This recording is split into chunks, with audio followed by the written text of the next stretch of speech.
Jāni, kāds ir biznesā uzreiz vajag noķert to lielo zivi? Nu, biznesā zivis vairāk reizi ir jāķer. Un vispār biznesā labāk būt kā zivī ūdenī. Kas ir biznesa haizivs?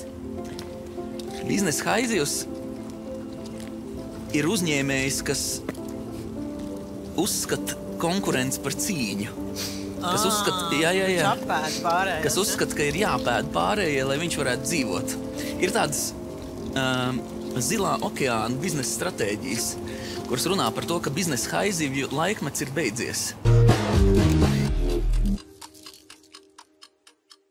Milzīgas investīcijas, 40 tonnas zivju, nevienam viņas nevajag. Ja tu vari uztaisīt kladīti ar saviem klientiem, tad komunikācija tev ir jādara pēdējā. Ja jūs domājat, kuram ir taisnība, tad jūs jau esat abi tā kā zaudējuši. Te jānokrīt līdz pašai zemē, tev tad planks jāuztais, lai tu kāptu uz augšu. Reizēm tas, ka tu nevari izvērtēt, nenozīmē, ka to nevajag darīt. Pat ja mēs neesam uzņēmumi, problēmas ir, izaicinājumi ir.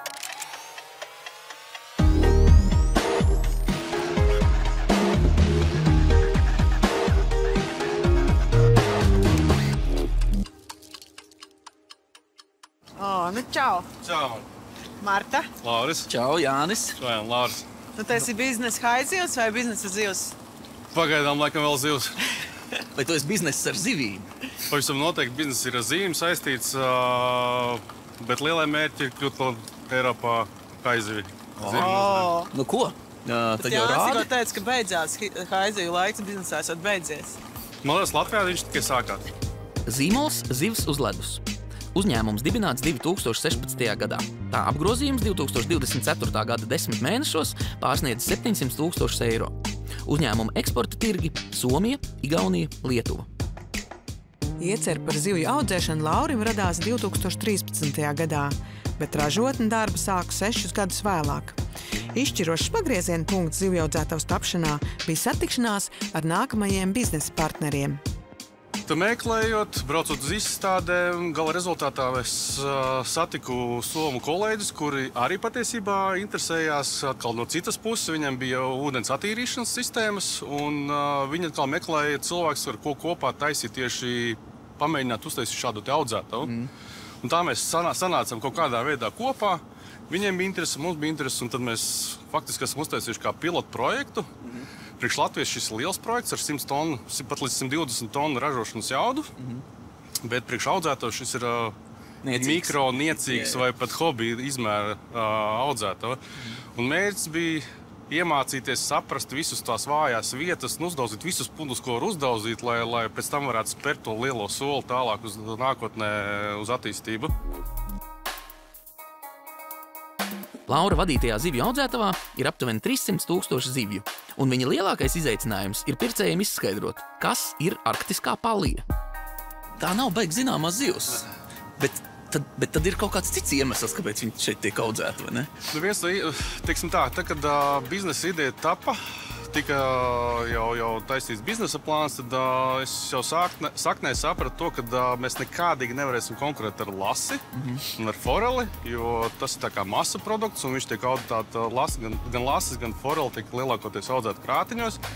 Un, teiksim, pašizmaksa tādām zivīm būs vienmēr zemāka, jo viņiem iztrūks viena tāda fundamentāla pozīcija – ūdens attīrīšana. Un ūdens attīrīšana šādā audzētavā ir vajadzīga, lai mēs būtu atbildīgi pret resursiem, ko mēs izmantojam. Mēs izmantojam ūdeni no pazemes, un mēs atdodam apakaļ dabā tīru ūdeni. Savukārt krātņos audzētāju zivīt, ko zivs apēd, to tur viņi atstāja. Un tas patiesībā ir piesārņojums. Tā kā es sastapos ar informāciju par arktiskām pālijām, tad es sapratu, ka tas ir tieši tas, ko mēs gribam darīt. Viņa uzturvērtība ziņā ir vērtīgāka, pālija nav zvīņu, viņa ir garšīgāka, gaļa ir maigāka, un patiesībā tā garša ir patīkamāka. Pālijas, kas tiek audzētas šeit, tas ir ilgspējīgi, mūsdienīgi, moderni, tā kā pasaulē, manā skatījumā pēc 20 gadiem lielākā akvakultūras produkcijas daudzuma tika audzēta tieši šādā veidā. Jā, nevis, teiksim, upē vai jūrā, jā. Nu, skaidrs. Varēs noķert arī kādu dzīvi? Es domāju, ka sanāk. Varēs papājāt. Bet tas makšķernieks vispār pēc savas būtības? Pirms mēs sākām šo te projektu, Ja nemaldos, pirmais e-pasts bija 2013. gadā. Jā. Es biju makšķernieks, bet par zivju audzēšanu un par recirkulācijas sistēmām man bija absolūta nulle zināšana. Absolūta nulle. Parasti saka, ka iesācējiem sākumā veicas un lielākās grūtības nāk vēlāk. Laura stāstā tā nav. Viņš lielāko pārbaudījumu sastapa pašā biznesa sākumā. Es varu padalīties arī no savas pieredzes, ka sliktāku laiku kā mums atvērties ir, man tas grūti būtu atrast. Mēs pabeidzām būvniecību 19. gada decembrī. Ar rozā brillēm, kad visu sūtīsim uz eksportu, Somija mūs gaida un izaudzējam jau 40 tonnas un tūlīt sākam strādāt, aizsūtam paraugus, visi forši. Un tad, kad ir jāsāk reāli strādāt, viņi saka, mums nevajag. Kā nevajag? Nu kā? Tu nezini, Covid tā ir visā pasaulē.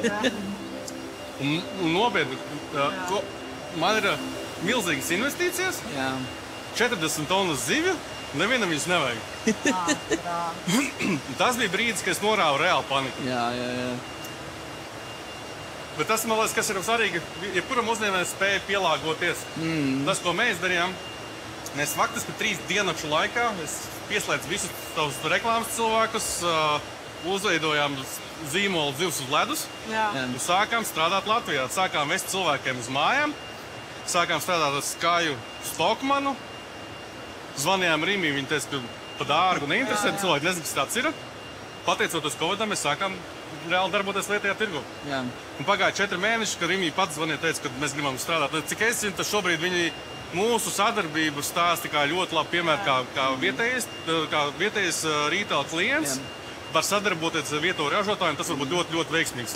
Tā ir 6 mm barība, kas lielākajām zivīm. Tad met uz kreisā pleca, es tev attaisīšu barotavu. Nu, kas ir jādara? Jāgriež vaļā? Griež vaļā. Tiešām? Jā, pilnā garumā. Griež.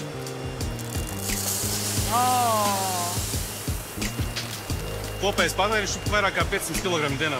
Tikai šitam baseinam? Nē, tas uz visu audzēto.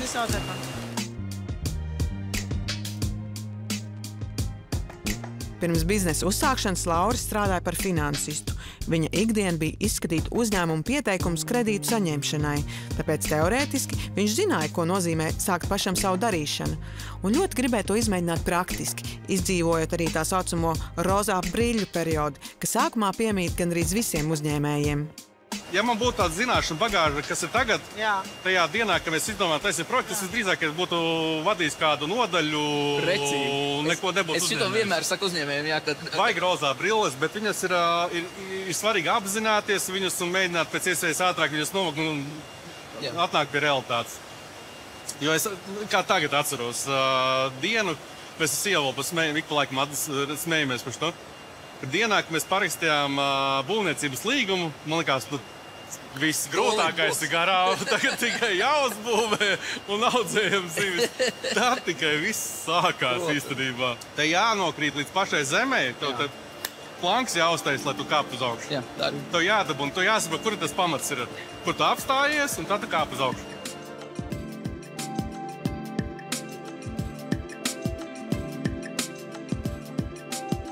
Kad es sāku veidot šo uzņēmumu, viens no arī tādiem mazajiem uzdevumiem bija tā, ka jau no pirmās dienas es mēģināju veidot uzņēmumu komandu tā, ka es jebkurā brīdī savu varu izņemt ārā un uzņēmums turpina strādāt. Tas ir ļoti svarīgi, jo pretējā gadījumā tev nav laika domāt par nākotni, tev nav laika domāt par rītdienu. Tas laiks tagad, te un tagad. Un tev visu laiku jādara kaut kāds tekošie darbi. Tev visu laiku ir ugunsgrēks kaut kāds. Tev ir pasūtījumi, tev ir kaut kādas rutīnas problēmas. Un kurā laikā tu domāsi par attīstību? Jā, tā ir. Kā to iemācīties? To var iemācīties, cik dīvaini ir, lai neliktos, to nevar iemācīties skolā, bet to var iemācīties sarunājoties pats ar sevi, jo tev vajag saprast, kurš ir tavs līmenis uzticēšanās cilvēkiem. Tātad, kāda līmeņa pārbaudi vai izsekošanu vai vienkārši kļūt par atvērtāku cilvēku tev vajag, lai tu varētu tev svarīgās lietas atdot kādam citam. Neesi priekšnieks, bet esi līderis. Tu vari palīdzēt viņam. Jo es pat tagad ir lielās zivju kaušanas, es arī eju to pašu darīt. Es esmu visšvakākais no viņiem visiem. Un tas ir tāds, man liekas, tāds labs saliedēšanās pasākums. Es esmu pats izbaudījis to procesu, ka es esmu piedalos zivju sagatavošanā. Bet tas ir vislielākais čainīgs tajā visā komandā. Nu, tātad skatāmies, ko šodien ēdīsim vakariņās. Viņas no manas vairās, bet... Ir! Jā, vismaz viena ir. Šī varētu viena no pirmajām zivīm, ko es noķeru savā mūžā. Nu, skatāmies. Viņa tā kā forelīte drusku izstāsta. Tā ir lašveidīgā zila. Jā. Sarkanā Es gaļa. varu tev nodemonstrēt. Lūdzu. Tiešām tā kā forelīte. Bet viņai nav zvīņu. Viņai nav zvīņu. Man ir daži cilvēki prasa, vai viņa slima, ka viens kā pumpas. Nē, tas ir dabiskas muskurs uz zivīm. Nu, ļoti labi. Zivtiņi, tev šobrīd paveicās. Vēl var papeldēt. Kas ir pats grūtākais uzņēmējdarbībai? Nezaudēt motivāciju. Tie izaicinājumi viņi būs, viņi ir, un viņi ir gan lielāki, gan mazāki. Nu, neieslīgt tādā kā depresijā un teikt, tik problēmas. Nu, viņas būs. Pat ja mēs neesam uzņēmēji, problēmas ir, izaicinājumi ir. Tikai mēs uz viņām bišķi savādāk skatāmies. Riepa caura, mainīsim riepu. Tādu pašu principam vajadzētu būt arī uzņēmējiem, ka, elektrības pārāvums, tur barība aizkavējās. Vienkārši to mēģināt sev pieņemt, ka tas ir ok. Vēl tad pietiekoši daudz laika sagatavošanās, analizēt. Tad, kad ir gatavs projekts, gāzi grīdā. Un tad analizēt procesu, mēģināt pielāgoties. Saprast, kas ir lietas, kas uz papīra izskatījās tā, dzīvē savādāk. Mēģināt pielāgoties, bet sagatavošanās procesam ir jābūt obligāti. Viens no tādiem jaunumiem man kā uzņēmējai, kad sapratu, ka uzņēmēju vidē nav tā, ka viens otram grib vienkārši tikai atņemt klientus. Tā ir specifiskās nozares. Bet īstenībā, kad var draudzēties un vajag foršie tie padomi, īstenībā nāk tieši no citiem uzņēmējiem. Tā ir kultūra, kas lēnāk garā attīstās. Jo varbūt no postpadomu laikiem vai padomu laikiem, man liekas, ka arī tā latviešu viensētas domāšana, kad mums laik viņi ir iekšā. Viņi lēnā garā tās robežas tiek brucinātas nost. Es savā praksē šos 5 gados redzu, ka ir apbrīnojami uzņēmēji Latvijā. Apbrīnojami, kas ir atvērti, kas savā starpā dalās ar informāciju, gatavi palīdzēt. Un es esmu viens no tiem uzņēmējiem, kas cenšos tajā procesā piedalīties. Es uzskatu, ka mums lielā uzņēmējdarbības renesanse vēl ir priekšā. Jā. Jo mēs vēl dzīvojam drusku šitajā noslēgtajā. Bet ieraugot to, cik mēs īstenībā varam augt kopā, es teiktu, mazās uzņēmējdarbības lielais izlēciens vēl mums ir priekšā. Jā, pilnīgi piekrītu. Uz to.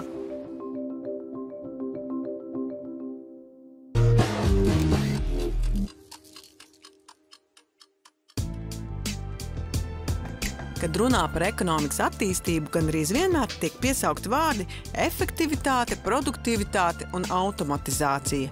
Visi šie jēdzieni ir saistīti, un tie visi izriet no uzņēmuma spējas savu darbību pielāgot šodienas tehniskajām iespējām. Kā domā, tad, kad pasauli pārņems roboti būs arī biznesmeņi? Daļai roboti jau ir biznesmeņi. Tā, kad mēs varam pieņemt, ka roboti jau ir pārņēmuši pasauli. Daudz lēmumus par uzņēmējdarbību mūsdienās izdara algoritmi. Tātad roboti. Labdien! Labdien! Jānis. Sveiki, Toms. Prieks iepazīties. Jānis. Juris. Čau, Marta. Juris. Mums teica, ka šeit būšot roboti. Jā, te viņi ir. Bet arī cilvēki. Jūs esat cilvēki vai roboti? Kaut kas pa vidu. Es Jānim tieši prasīju, kā būs, kad roboti pārņems pasauli, vai roboti kļūs arī par uzņēmējiem, vai tomēr uzņēmēji būs cilvēki, un roboti nevarēs būt par biznesmeņiem? Vismaz šobrīd ir tā, ka cilvēks ir uzņēmējs, un robots ir instruments, kas viņam palīdz realizēt uzņēmējdarbību. Jūra Fedotova izveidotais uzņēmums Eligent izstrādā automātikas un robotikas risinājumus.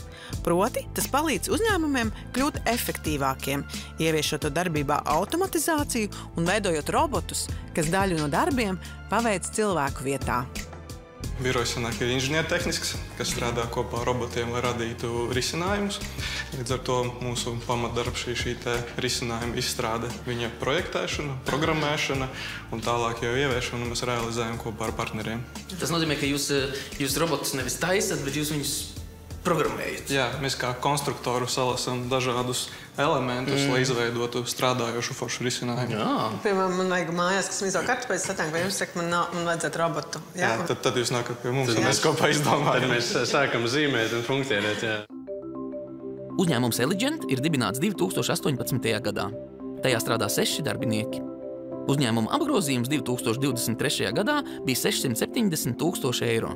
Kādi tie roboti ir, ko jūs ražat, ko viņi dara? Dažādas. Pamatā industrijā šobrīd ir pieņemti, teiksim tā, robotu standarti, kādi viņi var būt. Un tagad jau populārāk arī palika ir arī sadalīta roboti, kā piemēram industriāli, kas strādā tādām smagām lielām lietām, paslēpti kaut kur rūpnīcas tālāk vai stūros ar žogiem, lai nav bīstami pret cilvēkiem. Bet arvien populārāk paliek šie kolaboratīvie roboti, no vārda kolaborācija, kad var strādāt kopā ar cilvēkam droši.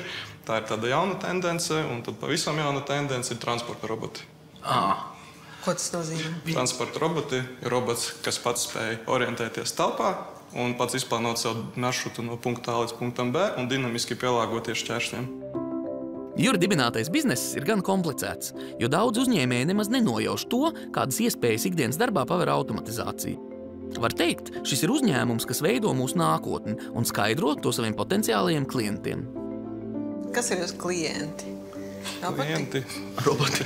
Roboti grib strādāt. Jūs esat tā kā robotu darbā iekārtos. Palīdzi robotiem tik pie darba. Jā, esam šitas robotu atlases uzņēmums. Jā, īstenībā tā uz to var skatīties, jā.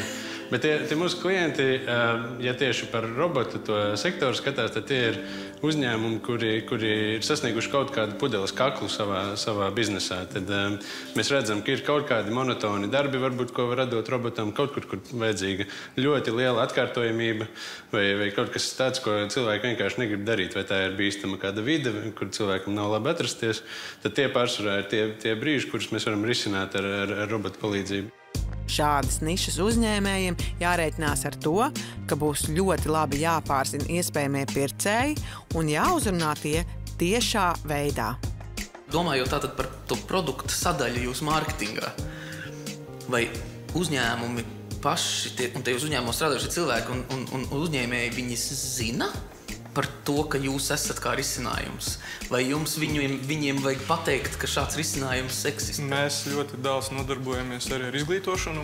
Mēs rīkojam dažādus seminārus, stāstam par šīm lietām, jo tā tomēr ir būtiska komponenta šajās lietās, lai cilvēki nebaidītos no tāda tipa risinājumiem. Bet arī, manuprāt, tomēr tā top problēma, kas ir tas darbspēka trūkums. Tīpaši uz tādām vienkāršākām lietām, kur kaut ko monotoni ir jādara, atkārtojumi jādara. Tomēr cilvēkam jādara radošas lietas. Cilvēkam būtu jādara radošas lietas, un patiešām īstenībā tas ir vēl viens tāds aspekts, par ko ir vērts domāt. Pat situācijā, kurā robots varētu nebūt lētāks darba veicējs, it sevišķi reģionos, iespējams, viņš ir vienīgais darba veicējs, vai ne tā, ka, jā. Precīzi, un tā arī bieži iesākas tās sarunas, jo, nav tā, ka mēs, piemēram, piedāvājam tikai kartupeļu mizošanas vai nezinu, metināšanas robots. Tas vairāk ir tāda, mēs, risinām problēmas, un tad ražojošiem vai pārstrādājošiem, apstrādājošiem uzņēmumiem tās problēmas ir dažādas, un tad mēs bieži vien vienkārši tiekamies uz tādu sarunu, kur mūs izved cauri saviem ražošanas procesiem, biznesa procesiem, kā viņi varbūt pārvalda informāciju, kas viņiem ir pieejama, un tad mēs skatāmies, kur mēs jau kaut ko no tā, ko esam vai paši darījuši, vai pasaulē esam redzējuši, ko tajā konkrētajā gadījumā varam izdarīt. Un tad dažreiz tas var būt robots, dažreiz tas var būt vienkārši kāda analītikas sistēma, kas pasaka vienkārši cilvēkam, ka šunī brīdī tam ir jāpievēršās, bet sākas principā ar to, ka tas fokus uz to, kas tajā brīdī sāp. Vai kaut kur ir sastrēgums, vai kaut kur ir kvalitātes problēmas. Kā jūs pārdodat? Jums jau nav reklāmas, vai ne? Jums jau nav, vai ir? Jo jūs esat biznesa uzņēmums. Es reizēm saku to, ka ja tu vari uztaisīt kladīti ar saviem klientiem, tad komunikācija tev ir jādara pēdējā. Tev jāsāk ar pārdošanu, un tikai tagad viņam 4 reizes izgaist cauri, tad tu vari domāt par komunikāciju. Jums tā ir? biežākais ceļš, kuru mēs sākumā esam izmantojuši, ir tā tiešā pārdošana, tā kā mēs uzrunājam tieši uzņēmumus, kurus mūsuprāt ir potenciāli. Tur ir vairāk kritēriju, ko mēs skatāmies, vai viņiem ir finanšu stāvokļi, kas izskatās, ka varētu atļaut kaut kādas iekšējas investīcijas, vai mēs varbūt zinām, ka uzņēmumam vienkārši ir tāda ideoloģija, kas skatās uz kaut kādiem uzlabojumiem, un tad mēs viņus uzrunājam. Bet tagad jau, kad pagājis jau vairāk laiks, interesanti, ka tas sāk tā mutuļot jau atpakaļ. Kam mēs esam palīdzējuši, tie pasaka nākamajam, kad atkal tam iepriekšējiem, ka mēs esam palīdzējuši, tagad jau vajag nākamo versiju vai kaut ko jaunu. Tā, mums ir ļoti augsta tā atkārtojamība, bet ja tie klienti, kas pie mums atgriežas ar savu nākamo problēmu. Gada laikā šeit tiek atrisināts aptuveni 100 efektivitātes uzlabošanas problēmas visdažādākajās nozarēs un visdažādākajos uzņēmumos. Jā, būtībā viņš šādā veidā var salikt, piemēram, rotaļlietu, vai ne? Jā, tie uzdevumi ir dažādi, un kas ir arī interesanti, ko mēs redzam tajos biznesos, kuriem mēs mēģinām palīdzēt, ir, ka kritiski svarīgi ir tā modularitāte vai spēja pielāgoties, jo kāds, kas ražo kaut kādu, kaut vai olas kārto 10, viņam pēkšņi vajag 12 vai citādāk. Tā kā tiem risinājumiem, kurus mēs taisam, viņiem ir jābūt spējīgiem ātri pielāgoties, lai kaut vai tas pats operators, kurš tur tāpat uz vietas pieskat visu pārējo, tad lai viņš diezgan viegli var nomainīt satvērē vai uzlikt citu programmu. Tiem jauniem uzņēmējiem, kur gribētu ražot robotus vai darīt kaut ko tikpat sarežģītu, jāatceras, ka panākuma pamatā ir spēja atrast kopīgu valodu ar klientu un iemantot tā uzticēšanos. Kā jums liekas, vai jūsu klientiem vienmēr ir taisnība? Tas ir jūsu tipu uzņēmums, man liekas, ir īpaši labs. Ja mēs varam pierādīt, ka nē. Man liekas, tas līdzīgi tā kā romantiskās attiecībās, vai tu gribi, lai tev ir taisnība, vai tu gribi būt laimīgs. Mēs redzam, ka tajos automatizācijas projektos tu viņu nevar īstenot, ja jūs tiešām nesadarbojaties tiešām uz to kopīgo mērķi. Ja jūs domājat, kuram ir taisnība, tad jūs jau esat abi zaudējuši līdzīgi kā citās attiecībās. To mēs redzam no projekta, vai tie ir roboti, vai tas ir kāda cita sistēma. Tad tā sazobe ar to gala lietotāju vai gala klientu vai to, kurš pasūta mūziku, ir kritiska. Jurim un Tomam ir izdevies izveidot inženieru komandu, kas spēj saskatīt iespējamos uzlabojumus dažādu uzņēmumu darbā un spēj arī atrast veidu, kā uzlabot efektivitāti. Un tas ir ļoti nozīmīgs ieguldījums ne tikai katra uzņēmuma attīstībā, bet arī Latvijas ekonomikā kopumā, jo tieši efektivitāte ir galvenais ceļš uz konkurētspēju. Kā jūs varat cenot savu produktu, ja viņš ir unikāls katru reizi? Ko jūs varētu ieteikt citiem? Jā, sarežģīti paši, man liekas, ik pa brīdim uzkāpjam uz kādu grābekļu, kad esam kaut ko nepareizi nocenojuši. Ir pat industrijā mēs teikt, ka pie projekta nevar tikt, ja tu tam ejot neesi kļūdījies. Bet realitāte ir dažādi. Ir metodoloģijas, kur saka, ka jāskatās ir uz to iegūmu, ko tavs produkts vai pakalpojums atnes. Ir dažreiz, kad mēs skatāmies uz... Mēs tā kā paredzam, kādus resursus mums tam būs vajadzīgi, un tad to arī cenšamies izcenot, un tad dabā vai sanāk, vai nesanāk. Bet mēs redzam, ka ir dažreiz tādi klienti, ar kuriem panākta tāda augsta savstarpējā tāda uzticība, kur mēs tā kā kopīgi strādājam uz to mērķi, un tad bieži vien ir tādas tā kā vienošanās, kur mēs vienkārši kopīgi ejam uz to mērķi, un tad jau pa ceļam mēs vienkārši norēķinamies par to, ko mēs esam iztērējuši, lai to sasniegtu. Bet tas modelis ir iespējams tikai, ja mēs esam sasnieguši jau tādu ļoti cimds ar roku stāvokli. Eligent darbības sākums meklējams arī Lijā biznesa inkubatorā. Vērtīgākais inkubatoru devums, kur Juris novēl arī citiem jaunajiem uzņēmējiem, ir iespēja saņemt iedrošinājumu savas idejas realizēšanai. Es teiktu, tā ir tāda laba vieta, kur pārbaudīt savas idejas un kur dabūt tādu komunas sajūtu, ka tur ir tie līdzīgi domājoši cilvēki. Un tā ir arī tā labā vieta, kur dabūt atbildes uz tiem jautājumiem, uz kuriem nav atbildes. Tāpēc tāds biznesa inkubators ir laba vide, tas foršs mehānisms, kas Latvijā ir, un katru reizi, kad viņiem ir tās noslēguma pasākumi, un tu redzi īstenībā, kā tā programma atnes apakaļ tos nodokļus un vispārējo, tas viss ļoti labi strādā. Bet kāpēc mums tās lietas varbūt visiem tiem džungļiem gāja cauri, varbūt salīdzinoši viegli? Man liekas, liela atslēga ir vienkārši, ka mūsu dzina uz priekšu arī vienkārši tas bizness kā tāds, jo jums bija aktīvi projekti, kuri bija jāiet uz priekšu, ar kuriem mēs tad pelnījām, un tad bija mums bija tas, ko mēs mēdzam iekšēji saukt par patīkamajām problēmām, kur mēs vairāk domājam par to, kā mēs to izdarīsim, nevis kam mēs kaut ko izdarīsim, kam vispār vajag. Jā, kam tas vispār ir vajadzīgs. Un tad tādā inkubācijas ziņā vienkārši tas bija tāds labs iedrošinātājs kaut kādus drosmīgākus lēmumus pieņemt. Kā jūs redzat savu uzņēmumu pēc 10 gadiem? Jūs esat 10 reizes lielāks uzņēmums, vai esat tāds pats uzņēmums? Kā Jānis saka, nevajag izaugt baigi lieliem, ja jūs to paši negribat. Nevajag izaugt lielākam, nekā tu jūties ērti. Pareizāk, vajag paaugties drusku lielākam, un tad saprast, ka tev nav ērti, un tad drusku samazināties, un tad atkal būs ērti. Tas būtu viens veids, kā jāpamēģināt. Zini, tu jau nezini, kā ir, kad ir daudz vajag pamēģināt. Tā kā vektors ir uz augšu, mēģinam attīstamies.